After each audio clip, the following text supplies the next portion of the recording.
देश में ओमिक्रॉन की रफ्तार तेजी से बढ़ रही है, जहां संक्रमितों की संख्या 345 के पार पहुंच गई है। सबसे ज्यादा केस महाराष्ट्र से हैं, जहां आंकड़ा 88 तक पहुंच गया है। महाराष्ट्र में एक दिन में 24 ओमिक्रॉन के केस आने से हड़कंप मच गया। महाराष्ट्र में कोरोना के केस में भी तेजी से उछाल आया है, जहां एक दिन में 600 से ज्यादा नए केस सामने आए हैं। ओमिक्रॉन ने अब तक 17 राज्यों में घुसपैठ कर ली है।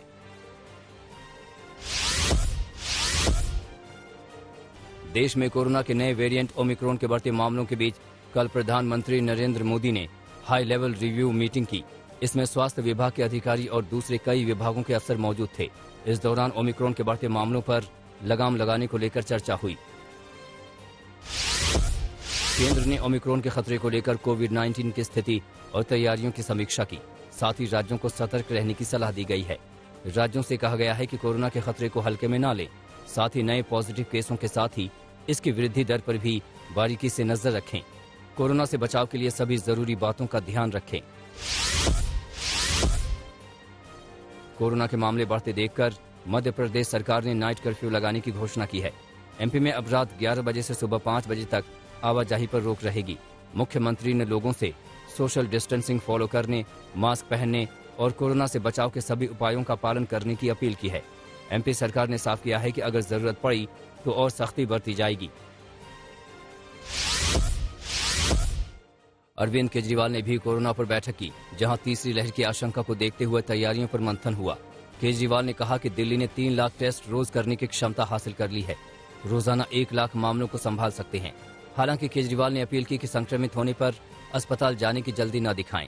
इसके लिए होम आइसोलेशन को लेकर भी दिल्ली सरकार ने प्लान तैयार किया है।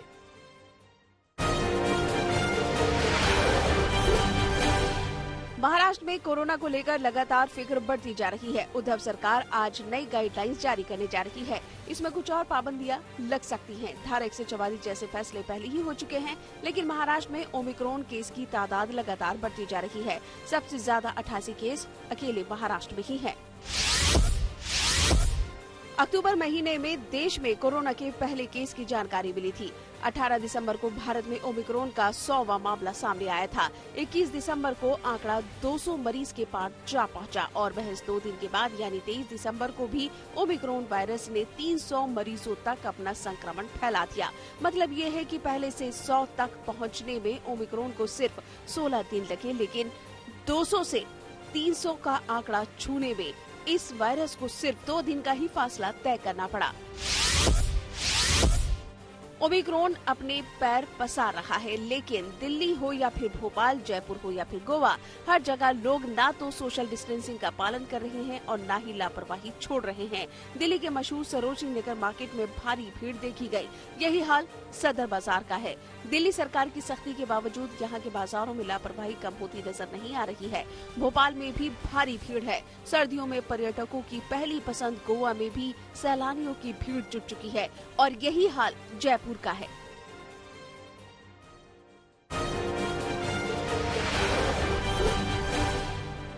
उत्तराखंड में हरीश रावत के बगावती ट्वीट ने घमासान मचा रखा है। आज उत्तराखंड के नेताओं को दिल्ली तलब किया गया है, जहां खबरें आ रही हैं कि हरीश रावत राहुल गांधी से मुलाकात कर सकते हैं। वहीं पार्टी के आला कमान के नेता लगातार हरीश रावत को मनाने की कोशिशों में लगे हुए हैं। हरीश रावत ने इशारों में ट्वीट के जरिए आला कमान पर सवालिया निशान खड़े किए थे। वहीं कांग्रेस छोड़ने के संकेत दिए थे। बीजेपी ने यूपी चुनाव को लेकर कमर कस ली है। अमित शाह आज से यूपी में सियासी दौरों की शुरुआत कर रहे हैं, जहां वो प्रयागराज जाएंगे।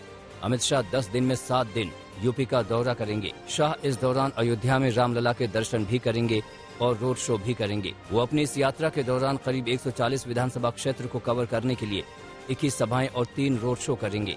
ये रोड शो अयोध्या के अलावा सीएम योगी के गृह क्षेत्र गोरखपुर और बरेली में होंगे। अमित शाह की हर रैली या सभा में 7 विधानसभा सीटें शामिल होंगी, यानी 21 सभा में करीब 140 विधानसभा क्षेत्र कवर हो जाएंगे।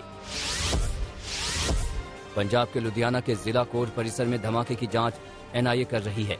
कल दोपहर में हुए धमाके में एक शख्स की जान चली गई थी, वहीं 5 लोग घायल हो गए थे। केंद्र सरकार हादसे को लेकर एक्शन में आ गई है और पंजाब सरकार से रिपोर्ट मांगी है। धमाके के बाद पंजाब में हाई अलर्ट जारी कर दिया गया है। सार्वजनिक जगहों पर भी सुरक्षा बढ़ाने के निर्देश दिए गए हैं। वहीं हालातों को लेकर सीएम चन्नी ने भी बैठक की। लुधियाना की कोर्ट में ब्लास्ट पर सियासत तेज हो गई है। नवजोत सिंह सिद्धू ने घटना के पीछे साजिश का शक जताया है, तो वहीं अरविंद केजरीवाल ने चुनाव से पहले पंजाब का माहौल खराब करने की आशंका जताई है। वहीं बीजेपी ने इशारों में सिद्धू पर सवाल खड़े किए। चौधरी चरण सिंह की जयंती पर राकेश टिकैत और आरएलडी प्रमुख जयंत चौधरी एक साथ हवन करते नजर आए। हालांकि टिकैत ने इस मुलाकात को महज एक संयोग बताया। इस बीच अलीगढ़ में आरएलडी और एसपी की साझा रैली हुई, जहां भारी भीड़ के बीच भगदड़ की तस्वीर सामने आई।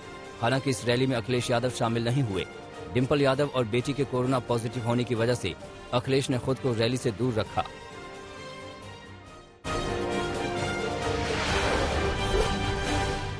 रांची में संदिग्ध परिस्थितियों में 2 बहनों की मौत हो गई।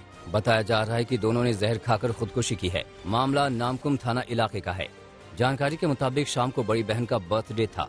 पूरे परिवार ने जन्मदिन का जश्न मनाया और रात में दोनों बहनें एक कमरे में सोने चली गईं। मगर सुबह दोनों की हालत नाजुक दिखी। दोनों को अस्पताल ले जाया गया, मगर बचाया नहीं जा सका। पुलिस अब इस मामले की तफ्तीश कर रही है। उत्तर प्रदेश के मुजफ्फरनगर में पुलिस के हत्थे 3 शातिर लुटेरे चढ़े हैं। मामला बुढ़ानी कोतवाली क्षेत्र के राजपूत छाजपुर का है। तीनों आरोपियों ने कुछ रोज पहले हथियारों के बल पर 1,69,000 की लूट को अंजाम दिया था। पुलिस ने आरोपियों के पास से 70,000 रुपए, एक संदिग्ध मोटरसाइकिल, 2 तमंचे कारतूस और चोरी किया हुआ एक मोबाइल बरामद किया है। पुलिस आगे की कार्रवाई कर रही है। उत्तर प्रदेश के कासगंज में 6 अक्टूबर को हुई महिला की हत्या के मामले में पुलिस ने खुलासा करते हुए आरोपी को गिरफ्तार कर लिया है। मामला सदर कोतवाली क्षेत्र का है। आरोपों के मुताबिक आरोपी ने खेत में काम कर रही महिला के साथ रेप का प्रयास किया। महिला ने आरोपी की शिकायत अपने घर में करने की बात कही, तो आरोपी ने गुस्से में महिला की डंडे से पीट कर हत्या कर दी और फरार हो गया। पुलिस ने आरोपी को गिरफ्तार कर लिया है। कानपुर में 3 दोस्तों ने अपने चौथे दोस्त को बेरहमी से मार डाला। मृतक कल्याणपुर का रहने वाला था। बताया जा रहा है कि चारों दोस्त एक परिचित के यहाँ जन्मदिन के कार्यक्रम में शामिल होकर लौट रहे थे। चारों नशे में थे। तभी चौथे दोस्त ने गाड़ी चलाने की जिद की और इनके बीच बहसबाजी हो गई। विवाद इतना बढ़ा कि नशे की हालत में तीनों दोस्तों ने मिलकर चौथे को पीटा और उसकी मौत हो गई। तीनों आरोपी पुलिस की गिरफ्त में हैं।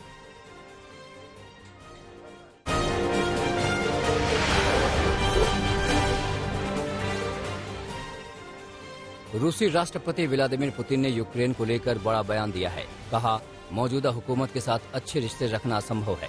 पत्रकारों से बात करते हुए उन्होंने कहा, नेटो देश यूक्रेन को नेटो का हिस्सा नहीं बनाएं। ऐसा होने पर गंभीर परिणाम भुगतेंगे। अमेरिका से चौंकाने वाली खबर सामने आई है। पेंसिल्वेनिया से अमेरिकी सांसद को बंदूक की नोक पर कार समेत अगवा किया गया। बाद में अपराधियों ने उन्हें छोड़ दिया। दक्षिण फिलाडेल्फिया में मीटिंग से लौटते वक्त पार्किंग लॉट में अपहरण हुआ था। अपराधियों का पता लगाने में सुरक्षा एजेंसियां जुटी हैं। अमेरिका में तेजी से कोरोना के मामले बढ़ रहे हैं। पिछले 7 दिनों के औसत मामलों में 25% की बढ़ोतरी हुई है। पिछले 24 घंटों में 2,32,000 नए मामले सामने आए हैं। 1,634 लोगों की मौत हो गई है। संयुक्त राष्ट्र महासभा के अध्यक्ष अब्दुल्ला शाहिद कोरोना वायरस से संक्रमित हो गए हैं। उन्होंने कहा कि संक्रमण के लक्षण हल्के हैं और वो घर में क्वारंटीन हैं। मालदीव के विदेश मंत्री शाहिद कोविड रोधी टीके की दोनों खुराक के साथ बूस्टर डोज भी ले चुके हैं। इंपीरियल कॉलेज ऑफ लंदन ने बड़ा खुलासा किया है। ओमिक्रॉन वेरिएंट डेल्टा वेरिएंट से कम खतरनाक है। अस्पताल में ओमिक्रॉन वेरिएंट से जुड़े मरीजों की भर्ती होने की संभावना 50 से 60% तक कम होती है। हालांकि दुनिया भर के कई वैज्ञानिकों ने ओमिक्रॉन से खतरे को लेकर चिंता जताई है।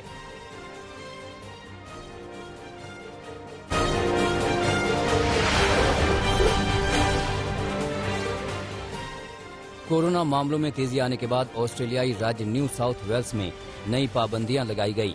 अब घरों से बाहर निकलने पर मास्क पहनना जरूरी होगा। लोग सीमित संख्या में रेस्टोरेंट बार जा सकेंगे। स्पेन में मास्क पहनना अनिवार्य होगा। ओमिक्रॉन के बढ़ते खतरे को देखते हुए प्रधानमंत्री ने घोषणा की।